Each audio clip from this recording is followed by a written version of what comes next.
ఒక యోగి దగ్గరికి స్వామి రామ అని ఒక మహాయోగి హిమాలయాల్లో మహాతపస్సు చేశాడు. ఆయన జీవిత చరిత్రలో ఉంటుంది. ఒక అతను వచ్చి నా మనస్సు బాగాలేదు, మీరు దానికి ఏమైనా వైద్యం చేయండి అన్నాడు. సాయంత్రం రావాయా అన్నట్టు, 4ంటికి రా అన్నాడు. ఈ 4ంటికి వచ్చాడు. వచ్చేసరికి ఈ యోగి ఒక పెద్ద కర్ర పట్టుకుని కూర్చున్నాడు. కొడతాడేమో అనుకున్నాడు వచ్చినవాడు.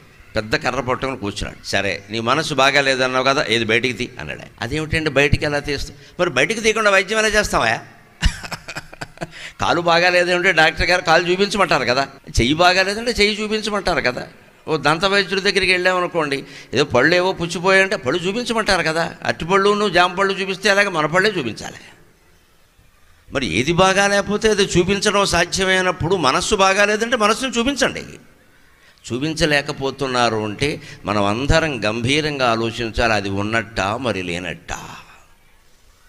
అంచేతనే మనోవైద్యం అంత తేలికైన విషయం కాదు. అది లేదు అని గ్రహించడమే దానికి పెద్ద వైద్యం.